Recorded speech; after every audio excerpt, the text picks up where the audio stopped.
ವಿಜಯನಗರದ ಪತನದ ನಂತರದ ಕಾಲ. ಕ್ರಿಸ್ತಶಕ 1565ರ ತಾಳಿಕೋಟೆ ಯುದ್ಧದ ನಂತರ ವಿಜಯನಗರ ಸಾಮ್ರಾಜ್ಯ ಪತನಗೊಂಡಿತು. ಆದರೆ ಸಾಮ್ರಾಜ್ಯದ ಪ್ರಮುಖ ಖಜಾನೆ ಮತ್ತು ರಹಸ್ಯ ಜ್ಞಾನವು ಶತ್ರುಗಳ ಕೈಗೆ ಸಿಗಲಿಲ್ಲ ಎಂದು ಇತಿಹಾಸ ಹೇಳುತ್ತದೆ. ಈ ಕಥೆ ನಡೆಯುವುದು ಅದೇ ಮರೆಯಾದ ಜ್ಞಾನದ ಸುತ್ತ. ಕಥಾನಾಯಕ ವೀರಭದ್ರ ಮತ್ತು ಶಾರದಾ. ವೀರಭದ್ರ ಒಬ್ಬ ಅನಾಥ ಯುವಕ, ಕದಂಬರ ವಂಶದ ಕುಡಿ ಎಂದು ನಂಬಲಾದವನು. ಅವನು ಮಲೆನಾಡಿನ ದಟ್ಟ ಕಾಡಿನ ಮಧ್ಯೆ ಇರುವ ಹರಿಹರಪುರ ಎಂಬ ಪುಟ್ಟ ಹಳ್ಳಿಯಲ್ಲಿ ವಾಸವಿರುತ್ತಾನೆ. ಆತನಿಗೆ ಹಸ್ತಪ್ರತಿಗಳನ್ನು ಓದುವ ಅದ್ಭುತ ಕಲೆ ಸಿದ್ಧಿಸಿರುತ್ತದೆ. ಶಾರದಾ ಅಲ್ಲಿನ ದೇವಸ್ಥಾನದ ಅರ್ಚಕರ ಮಗಳು. ಆಕೆಗೆ ನಕ್ಷತ್ರಗಳ ಚಲನೆಯ ಬಗ್ಗೆ ಅಪಾರ ಜ್ಞಾನವಿರುತ್ತದೆ. ಸಂಘರ್ಷದ ಆರಂಭ. ಒಂದು ದಿನ ಮಳೆಯ ಅಬ್ಬರಕ್ಕೆ ಹರಿಹರಪುರದ ಹಳೆಯ ಈಶ್ವರ ದೇವಸ್ಥಾನದ ಗೋಡೆ ಕುಸಿಯುತ್ತದೆ. ಅಲ್ಲಿ ಒಂದು ತಾಮ್ರದ ಪೆಟ್ಟಿಗೆ ಸಿಗುತ್ತದೆ. ಅದರಲ್ಲಿ ಒಂದು ಹಸ್ತಪ್ರತಿ ಇರುತ್ತದೆ.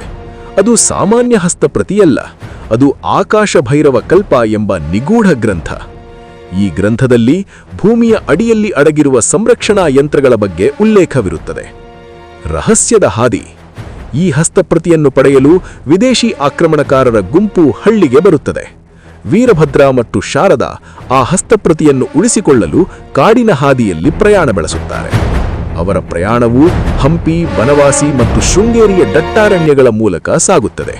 ಹಸ್ತಪ್ರತಿಯಲ್ಲಿನ ಅಕ್ಷರಗಳು ಕೇವಲ ಅಮಾವಾಸ್ಯೆಯ ರಾತ್ರಿ ಚಂದ್ರನ ಬೆಳಕಿನಲ್ಲಿ ಮಾತ್ರ ಕಾಣಿಸುತ್ತಿದ್ದವು. ಪ್ರಾಚೀನ ತಂತ್ರಜ್ಞಾನ.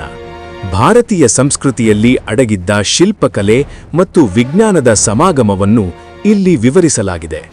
ಉದಾಹರಣೆಗೆ, ಕಲ್ಲಿನ ಕಂಬಗಳಿಂದ ಹೊರಹೊಮ್ಮುವ ಸಂಗೀತದ ಕಂಪನಗಳನ್ನು ಬಳಸಿ ಗುಪ್ತ ಬಾಗಿಲುಗಳನ್ನು ತೆರೆಯುವುದು. ಧರ್ಮದ ಜಯ. ಕೊನೆಯಲ್ಲಿ ವೀರಭದ್ರ ಆ ರಹಸ್ಯ ಜ್ಞಾನವು ಯಾವುದೇ ವ್ಯಕ್ತಿಗೆ ಸೇರಿದಲ್ಲ, ಅದು ಪ್ರಕೃತಿಯ ಸೊತ್ತು ಎಂದು ಅರಿತುಕೊಳ್ಳುತ್ತಾನೆ. ಶತ್ರುಗಳು ಆ ಜ್ಞಾನವನ್ನು ಅಸ್ತ್ರವನ್ನಾಗಿ ಬಳಸಲು ಹವಣಿಸಿದಾಗ ವೀರಭದ್ರ ಮತ್ತು ಶಾರದಾ ತಮ್ಮ ಬುದ್ಧಿವಂತಿಕೆಯಿಂದ ಆ ತಂತ್ರಜ್ಞಾನವನ್ನು ಶಾಶ್ವತವಾಗಿ ಯಾರಿಗೂ ಸಿಗದಂತೆ ಭೂಮಿಯ ಆಳದಲ್ಲಿ ಹೂತುಹಾಕುತ್ತಾರೆ. ಇದೇ ರೀತಿ ವಿಡಿಯೋಗಳನ್ನು ನೋಡಲು ಈಗಲೇ ಸಬ್ಸ್ಕ್ರೈಬ್ ಆಗಿ. ಹಾರರ್ ಮತ್ತು ಹಿಸ್ಟಾರಿಕ್ ಚಾನೆಲ್